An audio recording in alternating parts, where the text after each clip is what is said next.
क्या हो अगर मैं आपसे कहूं कि आपकी इंटेलिजेंस फिक्स्ड नहीं है? ये 15, 25 या 50 की उम्र में सेम नहीं रहती।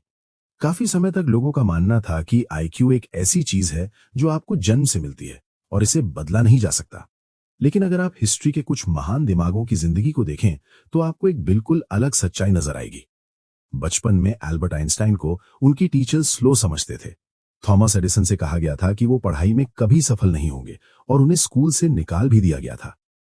लेकिन फिर भी इन दोनों ने दुनिया को एक नए तरीके से सोचने पर मजबूर कर दिया। तो आखिर बदला क्या? ना उनके जीन्स बदले, ना एजुकेशन सिस्टम। बदला था उनका माइंडसेट और वो हैबिट्स जिनसे उन्होंने अपने दिमाग को ट्रेन किया।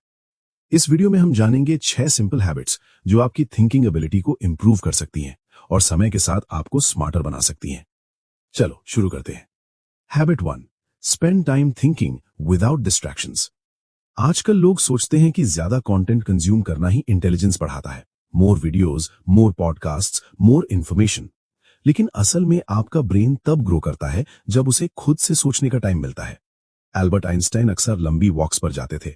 ना कोई किताब, ना कोई डिवाइस, सिर्फ इमेजिनेशन। रिसर्च भी यही कहती है कि क्वाइट और फोकस थिंकिंग क्रिएटिविटी और प्रॉब्लम सॉल्विंग स्किल्स को इंप्रूव करती है। Try this. रोज 20-25 मिनट्स साइलेंस में बिताइए। No phone, no music, no distractions. शुरुआत में अनकंफर्टेबल लगेगा, बट यही वो मोमेंट है जब आपका ब्रेन ग्रो कर रहा होता है। Habit 2, try before you seek help. जब आप तुरंत आंसर ढूंढ लेते हैं तो आपका ब्रेन स्ट्रगल नहीं करता, और स्ट्रगल ही लर्निंग का सबसे इंपॉर्टेंट हिस्सा है। अपने माइंड को एक मसल की तरह सोचिए। जितना चैलेंज देंगे उतना स्ट्रांग बनेगा। बेंजामिन फ्रैंकलिन एक चीज पढ़ते थे, फिर उसे बंद करके मेमोरी से दोबारा लिखते थे। आप भी ऐसा कर सकते हैं।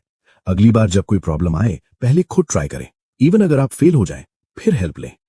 फेलियर वीकनेस नहीं है, ये इंटेलिजेंस बिल्ड करने का प्रोसेस है। Habit 3, use writing as a thinking tool.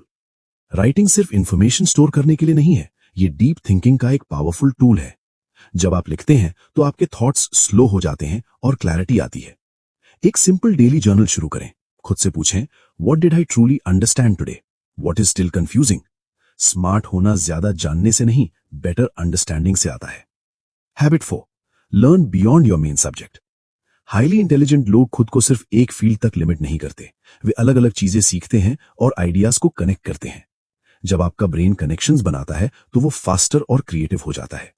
Her week कुछ नया सीखें जो आपके मेन सब्जेक्ट से अलग हो। जितने ज्यादा कनेक्शंस, उतनी sharp thinking. Habit 5, practice your memory. कई लोग मानते हैं कि उनकी मेमोरी वीक है, बट मेमोरी एक स्किल है, टैलेंट नहीं। जितना आप इसे यूज करेंगे उतनी स्ट्रांग होती जाएगी। कुछ सीखने के बाद अपनी नोट्स बंद करें और उसे अपने वर्ड्स में एक्सप्लेन करने की कोशिश करें। और अगर पॉसिबल हो तो किसी और को सिखाएं। टीचिंग से आपका ब्रेन इंफॉर्मेशन को डीपली समझता है। Habit 6, give your brain time to rest. ये हैबिट अक्सर लोग इग्नोर कर देते हैं। आपका ब्रेन लगातार बिजी रहने से नहीं, बल्कि रेस्ट मिलने से इंप्रूव करता है। चार्ल्स डार्विन दिन में सिर्फ कुछ घंटों फोकस्ड काम करते थे और बाकी समय वॉक और रेस्ट में बिताते थे। प्रॉपर स्लीप लें, आउटडोर टाइम स्पेंड करें और कभी कभी खुद को बोर होने दें। बोर्डम टाइम वेस्ट नहीं है, ये आपके ब्रेन का रिचार्ज मोड है। आखिर में इंटेलिजेंस कोई फिक्स चीज नहीं है, ये कुछ ऐसा है जिसे आप बना सकते हैं। छोटी छोटी हैबिट्स अगर रोज प्रैक्टिस की जाए तो धीरे धीरे आपके सोचने का तरीका बदल देती हैं। तो आज से ही एक हैबिट शुरू करें एंड समय के साथ आप खुद डिफरेंस महसूस करेंगे। कैसे आप सोचते हैं, सीखते हैं और दुनिया को समझते हैं।